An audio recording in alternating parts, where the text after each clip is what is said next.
Avis vascular centre, మన దేశంలోనే the best varicose vein hospital. Okay, Bindu గారికి మంజులా గారికి థ్యాంక్స్. థ్యాంక్స్ కాదండి, అది మళ్ళీ మీరు ఈ టీవీ భాష మాట్లాడతారేంటి? కృతజ్ఞతలు, థ్యాంక్స్లు ఎందుకు? అది సహజం, అది సహజం. సహజం అంటే గుర్తొచ్చింది. ఇప్పుడు ఫిలాసఫీ అండ్ దాన్ని ఏమంటారు, ఒక వేరే లైఫ్కి పోదాం. ఈ భాషకు మీకు ఇంట్రెస్ట్ లేదా? అది చెప్పండి.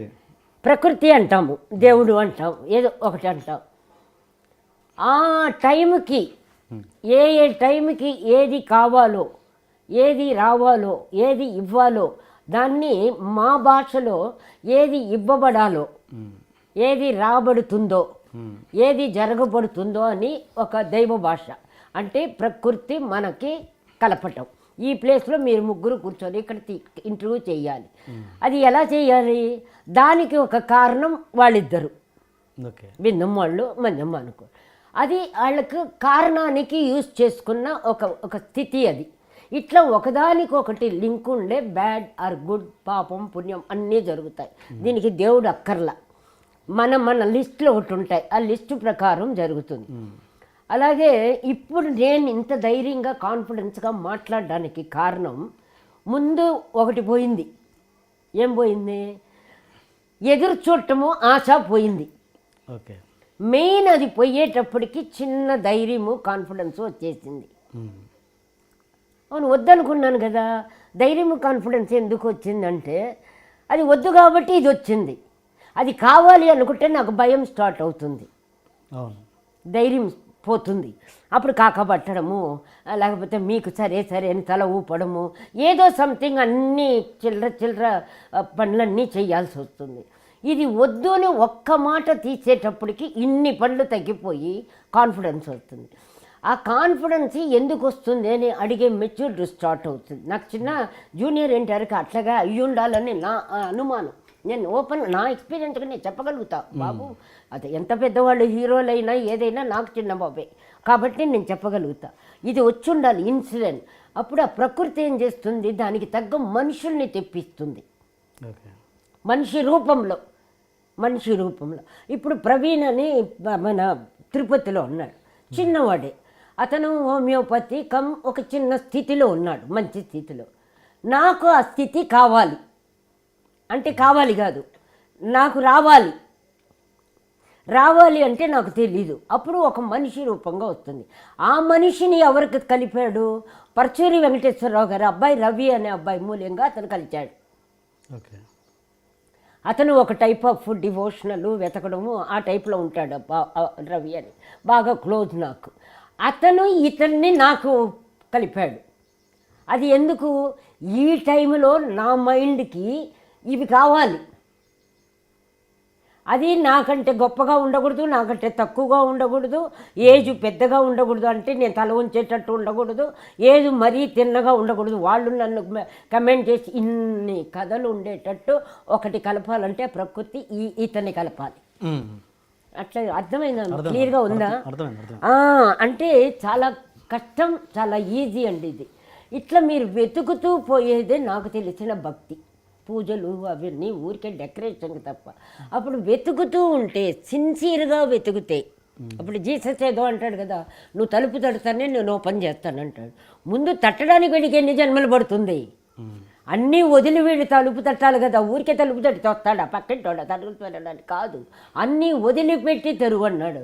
వీడు ఎన్ని జన్మలకు వదిలిపెడతాడు? అట్లా చెప్పడం ఈజీగా చెప్పారే కానీ ఎన్నో జన్మలు ఎత్తితే కానీ నాకు మాత్రం చాలా ఇన్సిడెంట్లు నన్ను నొప్పించారు అని అక్కడ జరుగుతుందని కాదు, నొప్పించే ప్రతిదానికి అక్కడ ఇన్సిడెంట్ ఏం జరుగుతూ ఉంది, ఇది ఒక వేరే సబ్జెక్ట్ అండి. ఇది కూడా కొంతమందికి, నాకు సంబంధించిన కొంతమందికి అవసరం కాబట్టి మీడియా మూల్యంగా నేను చెప్తున్నా. మీకు అర్థమైందా అండి?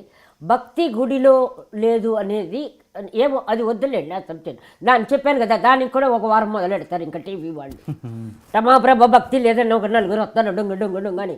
మనకు అంత ఓపిక లేదు అక్కడ, ఓపిక లేదు. ప్రతి వాడికి పనిలేక ఒక 10 మంది అలా అరిచేది మనకు చెప్పరు, వీళ్ళు మాట్లాడేది వినపడదు, అక్కడ క్లారిటీ ఉండదు, ఎందుకు కొట్టుకొని చేస్తారో అర్థం కాదు. మధ్యలో పైగా ఇన్సల్ట్ చేసినట్టు మీరు కాసేపు ఆగండి అని అక్కడ ఏంటి అది యాడ్ వేస్తారు. వీడిది పాపం పోయిందాడు, చెప్పేవాడు సగం పోయాడు, ఎందుకు పోయి చెప్తారో అర్థమైతే అవ్వదు. ఇదేంటండి నాకు అర్థం కాదు, ఎంత అవమానం అండి అది కూడా పెద్దవాళ్ళని పిలిచి అక్కడ మాట్లాడమని. ఎంత చీప్గా లేకపోతే అంత ఇన్సల్ట్ చేసినట్టు సగంలో ఆపుతారు వాళ్ళు. అలా వెళ్ళినప్పుడు ఎట్లాగండి మేము పోయి చెప్తాము అక్కడ ఇంటర్వ్యూలు? మీ యాడ్ల కోసం మమ్మల్ని సడన్గా యాప్ట్గా కట్ చేస్తారా? ఏం మీకు అంత పొగరు? ఇవ్వండి 10 లక్షలు, సిగ్గులేదు మీకు? మా పేరు పెట్టుకొని మీరు తింటున్నారు, మేము ఎందుకు ఇవ్వాలి? అది కూడా ఒకసారి విరామం వేసేయి అంటే పాపం వీడికి ఎక్కడ ఆపాడో తెలీదు, ఏం చెప్పాడో తెలీదు, ఒకరికొకరు కొట్టుకొని వస్తుంటే అక్కడ ఆపమంటారు ఒక చిన్న పిల్ల? అది అవమానం కదండి. మళ్ళీ అయిందనుకోండి, ఇప్పుడు మొదలు పెట్టండి అంటే వాడు రెడీగా ఉండాలా ఏడవటానికో తిట్టడానికి? ఏంటండి ఇవన్నీ? ఇది జనరేషనా? సూపర్ జనరేషన్ కదా మీది, మాది బాగలేదా? మా జనరేషన్ ఫోటోలు చూడండి ఎంత ఆరోగ్యంగా ఉన్నాము, మీరంతా నిద్రపోయి లేచి వచ్చినట్టు ఉంటారు. మీది ఒక జనరేషనా? నవ్వుతున్నారేంటి? ఓకే, పడుకొని ఉంటే లేపుకొని వచ్చినట్టే.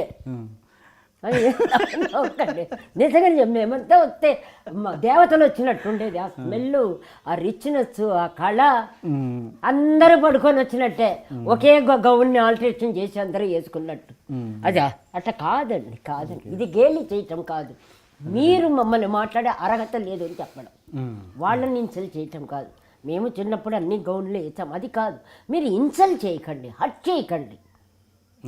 మీరు చేస్తే మేము తట్టుకోలేము అంతే అన్నాను. కానీ అది బాగలేదు ఇది బాగలేదు అని కదా, అవన్నీ మావే మీరు వేస్తున్నారు, మేము వేయలే. అదే అదే సరే. ఇప్పుడు ఎందుకు ఇప్పుడు సావిత్రం చెప్పండి, చెప్పండి, మాట్లాడండి. మీరు అడగండి. నాకు సావిత్రి గారు అమ్మ ఏదో అన్నారు. కాదు మీరు అడగండి. ఓకే, మీరు ఇంతకుముందు అన్నారు నాకు ఇంత కాన్ఫిడెన్స్ ఉండడానికి నేను దేనికోసం ఎదురు చూడట్లేదు, ఏది ఆశించట్లేదు కాబట్టి అది తృప్తి. కాన్ఫిడెన్స్. నా క్వశ్చన్ ఫినిష్ చేయండి. అమ్మా అందుకు వచ్చింది ఏ కాకాలు పట్టే వాళ్ళకు అది కాకా అనే మాట యూజ్ చేయకూడదు అన్నారు. అంటే ఒక లొంగాల్సిన అవసరం లేదు. అదే లేదన్నారు. మరి ఒక పరిస్థితిలో ఇప్పుడంటే లేదు, ఓకే, ఒక పరిస్థితిలో మీరు కూడా అలాంటి పొజిషన్లో లేరా? ఎప్పుడు చూసారు మీరు? నేను అడుగుతున్నాను, నేను ఉన్నారా అనట్లేదు, స్టేట్మెంట్. అవును, అందరూ చెప్తున్నారే, నేను ఎప్పుడూ అడుక్కు తిన్నాను. డబ్బులు లేదు, డబ్బులు లేకపోవడం వేరు, అడుక్కు తినడం వేరు. నేను అది కాదు నేను అన్నది ఏంటంటే ఏది ఆశించలేదా మీరు గతంలో? ఎప్పుడు ఆశించడం లేదా? ఎప్పుడు ఎక్స్పెక్ట్ చేయలేదా? ఆశించలేదా? ఏది? నేను ఆ పరిస్థితి సో ఎప్పుడు ఇలాంటి కాన్ఫిడెంట్ గానే ఉన్నారు మొత్తం మీ లైఫ్? కాన్ఫిడెంట్ కాదు, నేను మామూలుగా ఉన్నానండి. అది కాన్ఫిడెన్స్ అని ఎందుకు అనుకుంటున్నారు? అది కాన్ఫిడెన్స్ అని నాకు తెలియదు. నేను మామూలుగా ఉన్నాను, వస్తే తీసుకుంటాను, లేకపోతే మామూలుగా ప్రతి మొత్తం మీ కెరీర్ అంతా అలాగే ఉన్నారు, ఇలాగే ఉన్నారు మీరు. అంతే. నాకు కాన్ఫిడెన్సా ఉంటున్నామా అని తెలియదు. నేను ఉన్నాను. ఓకే, ఏదైనా రాకపోతే ఏం బాబా రాలేదని మామూలుగా ఫీల్ అవుతా. 2-3 రోజుల్లో రావచ్చు, రాకపోవచ్చు. నా ఫుడ్కి సరిపోతా ఉంది, అంతేగాని నాకు ప్రామిస్గా ప్లానింగ్ కాన్ఫిడెన్స్ ఇలా అట్లా అలా రాలే, నాకు తెలియలే చెప్పడం. ఓకే, నేను ఉన్నాను, సహజంగా ఉన్నాను. ఓకే, ఇప్పుడు మీ జనరేషన్ అంటే మళ్ళీ ఏమంటారు మీరు? మీ అప్పటి హీరోయిన్ ఆర్టిస్ట్ కాబట్టి సావిత్రి గారు, ఆ టాపిక్ మనం మాట్లాడుకుందాం. కొత్తగా మహానటి సినిమా రిలీజ్ అయింది కాబట్టి అడుగుతున్నాను ఈ ప్రశ్న. చూసారా సినిమా మహానటి? లేదండి, చూడలే. ఎవరైనా ఫోన్ చేశారా, చూసారా అమ్మా చూడండి అని? అబ్బో చాలా, అదే ఆశ్చర్యం. అంటే ఓపెన్ ఆర్ట్స్లో కొంచెంసేపు చెప్పాను కదా. అవునవును. ఆ ఓపెన్ ఆర్ట్ వాళ్ళు దాన్ని కూడా ఒక 10 minutes నేను మాట్లాడింది సావిత్రమ్మ ఆ ఎపిసోడ్ వరకు పెట్టారంట. అది చూసిన వాళ్ళు నాతో చెప్తే ఆయన ఇది పెట్టడం ఏంటి అన్న. అది ఒక సబ్జెక్ట్. అట్లా సావిత్రమ్మ గారు అంటే ఎట్లా చెప్పాలి, పరిచయాలు ఉంటాయి కదండి. పరిచయాలు అందరూ ఉంటారు. ఒక ఆర్టిస్ట్ అన్న తర్వాత టెక్నీషియన్ మీకే ఇప్పుడు 1000 మంది ఉంటారు.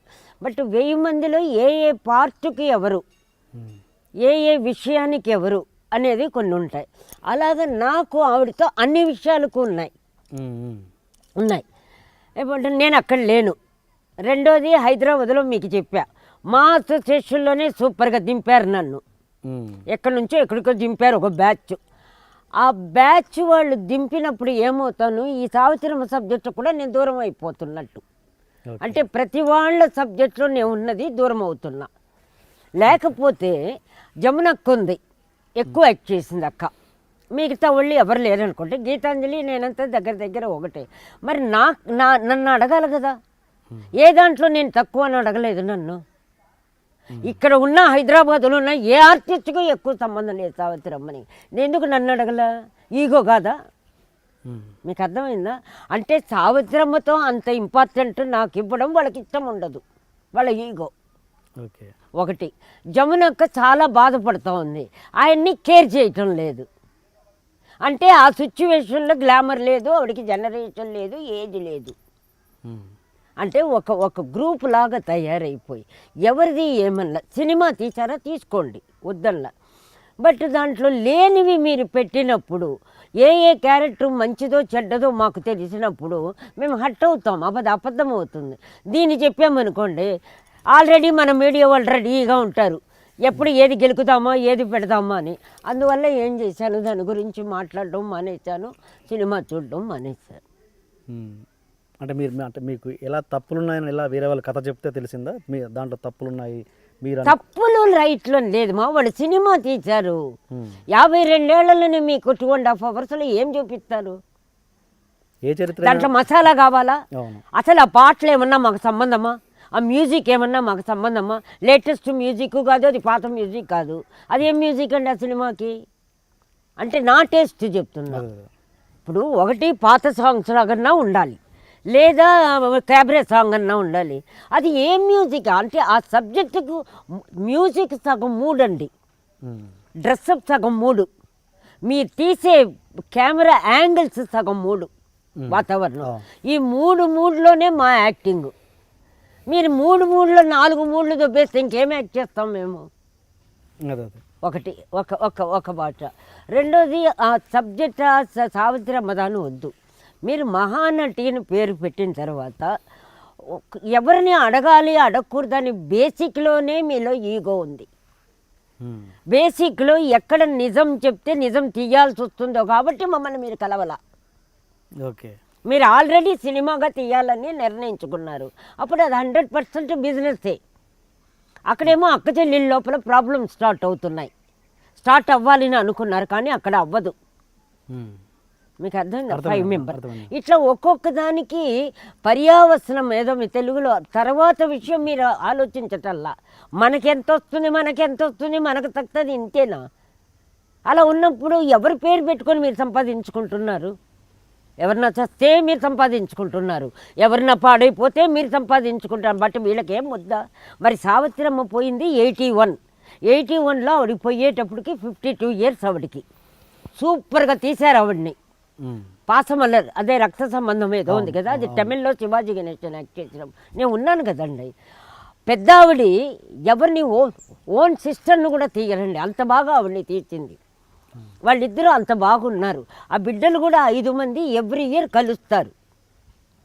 ఫేసులు కూడా తమాషా అద్దరం ప్రింటే, అందరూ ఒక తల్లికి పుట్టినట్టే ఉంటాయి మొక్కలు. అది పెద్ద వండర్ అక్కడ. ఓకే, అక్కడ ఎవరిని అడగల. తర్వాత 11 నెలలు ఆవిడ జేజే హాస్పిటల్లోనే ఉన్నది, పెద్ద వైఫ్కి పెద్ద కూతురు హాస్పిటల్లో. నేను చూశానండి, ఇలా చేయి పట్టుకొని ఇలా కూర్చునేవాడు జమిని మామ పొద్దున్నుంచి రాత్రి దాకా. ఇప్పుడు ఐటీ అని. అయింది 1% కూడా తప్పు లేదండి. తప్పంతా సావిత్రమ్మదే. ఎట్లా తప్పు అంటే చెడ్డ కాదు, బాగా మొండి అంటే అంతా ఇంత మొండి కాదు. ఎంత ధర్మగుణం ఉందో, ఎంత ఫ్రెండ్లీ నేచర్ ఉందో, అంత ఈక్వల్గా ధైర్యము మొండి. ఓకే, ఆ మొండితనం ఏమవుతుంది మీకు? నేనింతే నాకు ఇలాగే కావాలి అంతేనండి. చెడు కాదు అది ఆవిడికి చెడు అయింది. ఓకే.